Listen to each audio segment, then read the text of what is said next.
Tonight, we're going to break down a really chilling first-hand account of a walk home from school that just goes completely off the rails.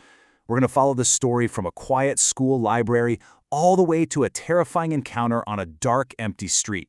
Seriously, think about it for a second. You know that feeling of being watched or hearing a sound you just can't place? We've all felt that little flicker of fear. But the story we're about to get into, well, it takes that flicker and turns it into an absolute inferno. All right, let's set the scene. It all kicks off in a place we all know, the school library. It's that time of year. Exams are breathing down your neck.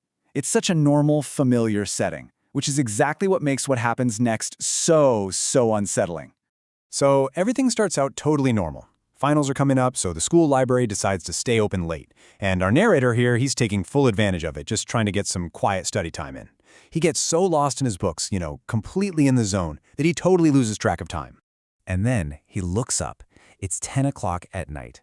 The library, which had a few other students in it earlier, is now just dead silent. He's totally alone. He figures he only has a few minutes of work left, so he decides, okay, I'll just finish this up and then head home. And this is the exact moment everything changes. Out of that complete and total silence, there's a sound. It's not a book falling, it's not a door creaking, it's the unmistakable, really unsettling sound of someone limping right nearby. And just like that, the calm atmosphere is completely gone. Okay, so he's spooked. He doesn't stick around to investigate. No way. He just shoves his books into his bag and makes a break for the exit, desperate to get out of this now creepy library and into the hall. So as he's rushing down this long hallway toward the front doors, he sees her. There's a woman just standing there at the far end. He doesn't recognize her at all, and as he gets closer, his stomach just tightens into a knot.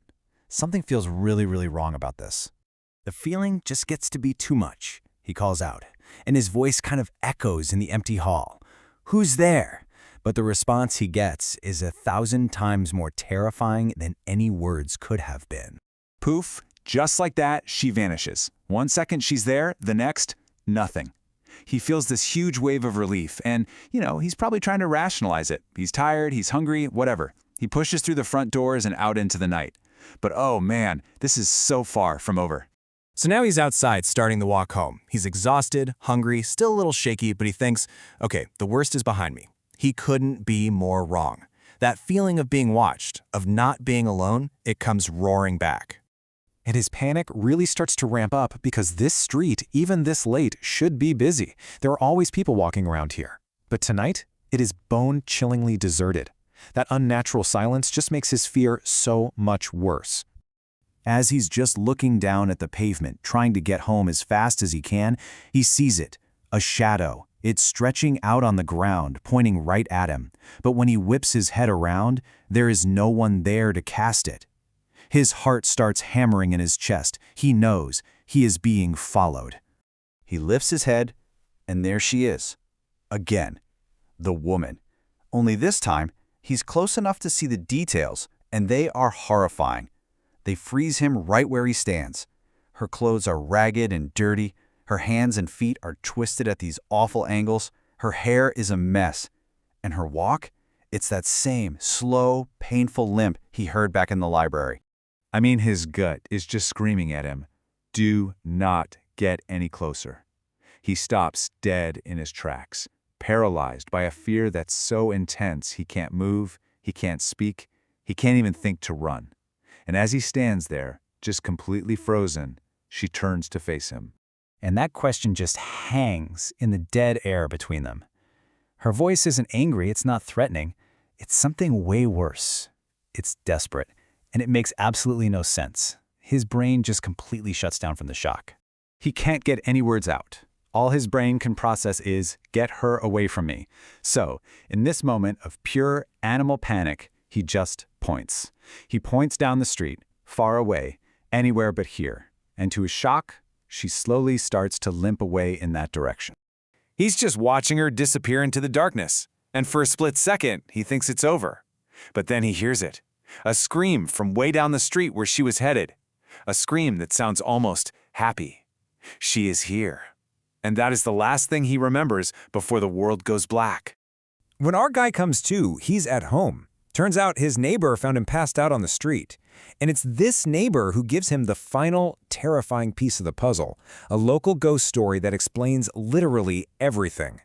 He learns her name, Agatha, a woman whose tragic story is now deeply woven into the history of the very school he just ran from.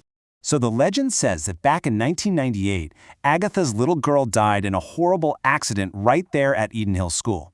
Agatha was so consumed by grief that she could never move on, so her spirit stayed, bound to the place where she lost her daughter, and she's still there, endlessly searching. And this is where all those strange, terrifying details just suddenly click. That limp, it wasn't just a limp. It was the physical mark of a spirit literally twisted by grief. She haunts the school because that's where her entire world ended. Her question, "Have you seen my child?" That's her eternal purpose now. And that final, chilling scream? That was the sound of a ghost who, for one brief, heartbreaking moment, thought her long, long search was finally over.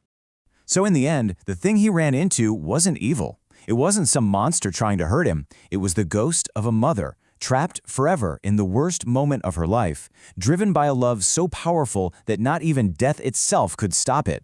And somehow, that's so much more haunting. And all of that leaves us with one final, lingering question. He pointed her away out of pure terror. But what do you think would have happened if, when she asked if he had seen her child, he had said yes? What would a ghost do when she finally got the answer she's been searching for decades? We can only imagine.